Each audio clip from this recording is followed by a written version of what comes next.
let's go ahead and start by just having you introduce yourself and briefly describe your involvement with college or university instrumental ensembles. Well, I'm Rick Townsend. I was the director of instrumental music at Maranatha Baptist University for 25 years, directed the band for 21 of those years, or 22, and the percussion ensemble for most of that time as well, and several smaller instrumental ensembles. And I also was involved with adjudicating several ensembles as they were going through getting ready for recitals and that kind of thing. And I got my degrees at Alma College and Central Michigan University, and my PhD at Michigan State University, and have taught at Maranatha for 25 years, like I said, after 25 years teaching in public and Christian schools. Okay, thank you. So first of all, let's just start philosophically a little bit. Who do you believe should participate in music ensembles during their college or university years? Everybody who wants to. And it's good for even some people who don't know they want to. We would recruit students into, say, our percussion ensemble the day they came on campus. And the way we recruited them was we looked for, I used to say, piano students who had that special look in their eye. So even any trained musician, I think, can benefit one way or another from an ensemble. Just because it's good to be part of team and part of doing some music. There's so many kinds of music that are ensemble or based that are unique and different and offer great advantages to just doing soloistic literature all the time. Mm-hmm. So and you've already, sorry. I would just say everybody that we can. One of the advantages, I taught at a smaller college, and one of the things I really liked about it was that students could participate in a number of different kinds of events, including band and choir and handbells and percussion ensemble and be athletes and be in plays and so on. That was a unique aspect of a smaller college, that I really, really liked. Mm-hmm. You've already started to address this, but what benefits do you believe that college or university students experience as a result of their music ensemble participation? Well, especially musicians, many of them are athletes or have a chance to be in teams or in groups, but ensembles are special because they're small, and you have to work together in a unique way, and you have to carry your weight in a smaller ensemble. Larger ensembles, like the bands and choirs, just have this great teamsmanship about them and camaraderie. Research shows that the main reason many students join these ensembles is social, because they want to be among friends and want to do things that are good things with their friends. And then also, they also join or stay in those ensembles because they like the directors, and it's a good opportunity to get close to an adult professional in the field, because if you're in their ensemble, they pay attention to you and really value you. So it's just good all around, just to be in groups. And then I'm a big team person. I like the benefits of what you get from a team in a huge way, because even that third clarinet player who plays third clarinet for 4 years in band all the way through college, everyone in the group understands that's an important person. That part's missing if they're not there, especially if it's an individual part, like the second bassoon or something. So people can find a special niche in an ensemble like that, and an identity that they don't have an opportunity to find often. That's especially true of a band, where they have to cover all the different parts, and some of the parts just have one player. So it's really the camaraderie and the ability for students to serve and be part of a team and be an important part of a machine. Mm-hmm. So turning now to some of the practical side of university ensemble, what are some specific strategies for increasing student involvement that you found to be effective? The biggest was to make sure that from the administration on down, they understood how important it was to get administrative support and to talk about it from the day they came on campus. The years that my band flourished the most, and the percussion ensemble flourished most are the years that they allowed me to talk with the parents during orientation and the students during orientation and explain to them the benefits. That would bring students in every year who had really not come to college thinking that they would play their instrument. And then also reinforced with those who wanted to play, but maybe were a little bit shy. Often students come to college saying, "Oh, I better sit out from my groups for a while and make sure I can make it academically." And I would just encourage them to do the other way around. Why don't you try getting in things, and if you have a little struggle at first, we can work with you and help you through it, and you just make your way through. But meanwhile, you're part of the group, and if we could get them to take that step, I don't remember ever losing anybody because they thought it was just too much to be in the ensemble and couldn't handle the academics. We just found a way.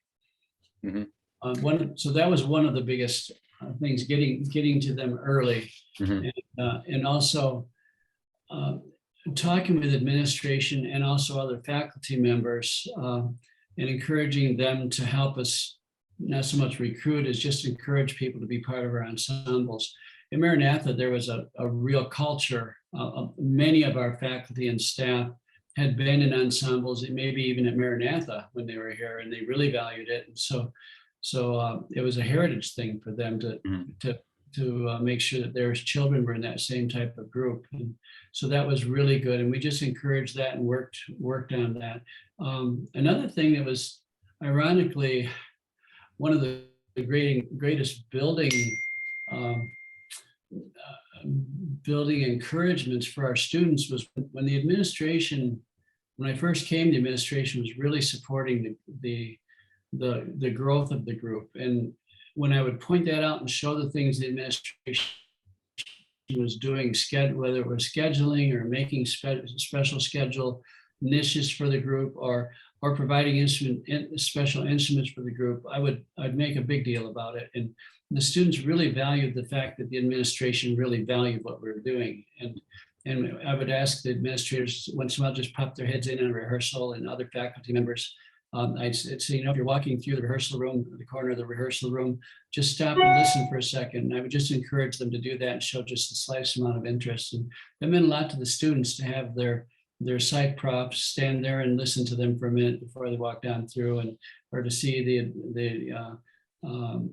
president of the college peek his head in and just stop and listen, then walk away. Just so anything we can do to help it become part of the culture. The other thing was when I came, I was developing the band, and the band really didn't exist. They had a band club, and the band club used to play preludes before some of the events and some of the concerts and so on. And I changed that as fast as I could. I just worked with the administration as aggressively as I could to find those spots in the culture that they could fit. And so we had a triennial all-campus bedtime story that we would do, or we developed a Christmas chapel and a Good Friday chapel and a patriotic chapel, and everything we could just to in the band into the culture of the group of the university, and get the band in front of the entire campus in those chapels. It meant a lot to the students to be there, and they were pretty good. I mean, because we were able to encourage them to be in. So it was self-reinforcing once they got out into chapel, and then they'd leave chapel, and all day long the students would come up to them and say, "Well, that band sounded pretty good," or "I didn't know you played trumpet," those kind of things. So just get it out there and get it embedded in the culture. And that's not something that happens. That's something you do as a director. You find the spots and you work to get them in those spots. And every spot is filled in every institution. So you just have to nudge your way in and find a spot and say, "Okay, we can do this." And quite often we can nudge in and make, the Christmas chapel is still going after 25 years, after almost 30 years now. And those kinds of things become cultural heritage experiences. Okay, thank you. So thinking even before students arrive on campus, how did you go about identifying prospective ensemble members? Well, the department did a pretty good job of that. And again, we would make sure that during registration, when it was person-to-person registration, we made sure that there was one of our sort of recruiters from the department in the line and literally asking everybody, do you play an instrument? Do you play an instrument? We didn't ask them if they wanted to be in band. Mm-hmm. They wanted to be in percussion. We just said, do you play an instrument? And if they said that, then we started the conversation. So being there at registration is a big part of it.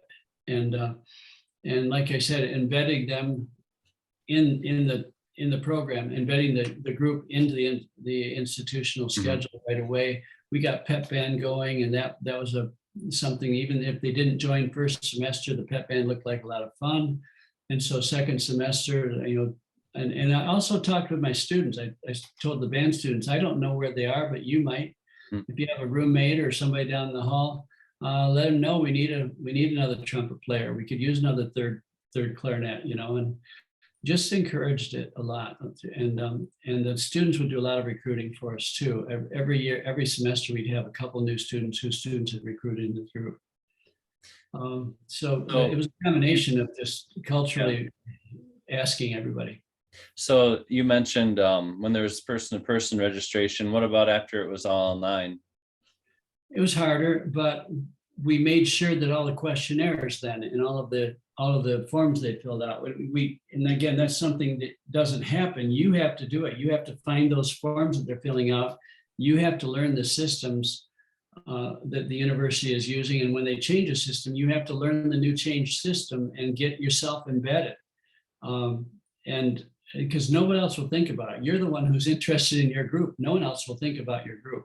Mm-hmm. And so you have to make sure that you are proactively finding the places that the students are interacting with the university, and even during visits to when the touring groups would go out, that kind of thing. We just made sure that that all the information was there for students for when we were touring to a high school, and we would also when we were playing in a high school, for example, on tour, we would also always give this talk and say, you know what, believe it or not, if you play an instrument, how many of you play an instrument? If you play an instrument, look back here. Everybody back here was where you were at one time. Give them a little vision back when they're 10th grade, 9th grade, and 11th grade, and just tell them, the day will come when it'll be you who plays it, and you're on campus, and because you play, and now you can be in this group then, and just give them the vision as early as possible and keep it in front of people. Mm-hmm. One thing that people don't think about is culturally in middle America, normal America, about 7% of the population plays an instrument. Mm. And so I always went with that number. When I came to Maranatha, they told me that we would have about 20 students, we'd have a band club, and I would be writing parts and so on. I said, no, we have 800 students, so that 7% of 800 is 56. And so we have 56 band members, and I just assumed it, and I was right. And all the time I was there, we had 7%, at least 7% who not only could play, but really wanted to be in the group. It's that combination who can and will play. Right. If you go with that 7% number and just be stubborn about finding them, they're there. And that's band, thinking more holistically with strings as well than maybe 10% or. Yeah, strings is different. Strings have a culture, and these are all really director based in a lot of ways too, because students are attracted to be under a director, and they say, I really want to be in that guy's band or in that gal's string ensemble or whatever. We had a gal who would teach at camps in the summertime and just got out there and invited students to campus often, and she was just a gregarious kind of personality. And our strings, we would have strings coming out of the woodwork. They just show up at college because they wanted to be around her. She was so much fun at camp that they wanted to extend that experience. So you get involved with those experiences, you do an honors band or whatever, and the students get a vision for being in your group later on, and you make sure that they know you want them. It's not like you'd be lucky if you qualify to be in my group. It's we really want you to be in our group. And they learned that in ninth and 10th grade, and it's embedded. And I would think you really have to plant those seeds when they're younger. Mhm. And so they have a vision for it, not just all of a sudden get the idea when they hit college. Right. And so you've mentioned a little bit just helping work with students through obstacles, scheduling, or other. But were there some specific things you can think of that you helped students, some specific obstacles that you helped them overcome to join or to stay in instrumental music during their college years? The hardest is scheduling, because you can't, as much as you would like to, the college, the university doesn't cancel the rest of their schedule during band hour. I tried every year, they wouldn't do it. So actually, in the old days, the early days of Maranatha, they did. They built a choir, and the president's wife directed the choir. And so the place shut down right after chapel for an hour, and everybody could be in choir. Those days are long past. So dealing with schedules, working with schedules, we would have our one of our majors had to take Greek, and Greek was always during band. Mm. And so I would just work with them and say, the schedule will allow them to come to band one day a week for during that semester. And so I just let them. And I'm not somebody who likes empty chairs in a rehearsal, but sometimes to get the right character person in, and somebody who will, it's so social. The students want to be around certain students, and some of those people are the ones they want to be around. So if they know they're struggling to be in that one semester and sacrificing to be in, and you're sacrificing to let them, then you do what you can to just make it possible. Scheduling was the biggest thing. We had to make some scheduling compromises. Dave Brown now has the band, and he even makes more scheduling compromises to the point that he'll tell someone, I know you can't be in band, but if you could possibly come to a couple extra special rehearsals before tour and go on tour with us by the third concert of tour, we'll be cooking. And some of those players, and then he keeps them going that way. And then next semester, they don't have a schedule conflict and they're going. Mm-hmm.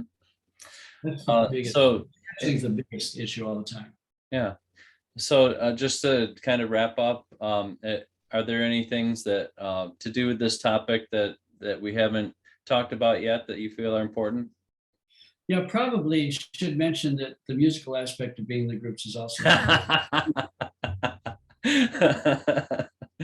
Take that for granted, but if you don't do music and you're a musician, then there's something really missing. And people don't just do music, they are musicians. And so people who have music embedded in them, and it's a part of their nature, and their aptitude is high, and they desire it, and they've had a good experience in high school and all of that, then they value being a musician and being involved with the music, and just the great composers and reproducing genius day after day after day. It's just amazing it's not like viewing a great painting, it's like being in the great painting. And it's different. And so that aspect of it is just really a huge part of it. And we just take it all for granted, because we're working with the structural aspects of building the program and all that so much. But one thing I really always did was made sure that when we went on tours, or if we were playing in a chapel concert or whatever, that we were playing music that people actually wanted to hear. Because so you can get esoteric. Very first concert I ever had, I played Chorale Prelude, So Pure the Star by Vincent Persichetti. Very first song I played, it was a Christmas concert, and they were coming out ready to hear Jingle Bells. The audience, parents were ready to hear Jingle Bells. I'm doing this esoteric sound from moment one. It's one of the biggest mistakes that I ever recovered from.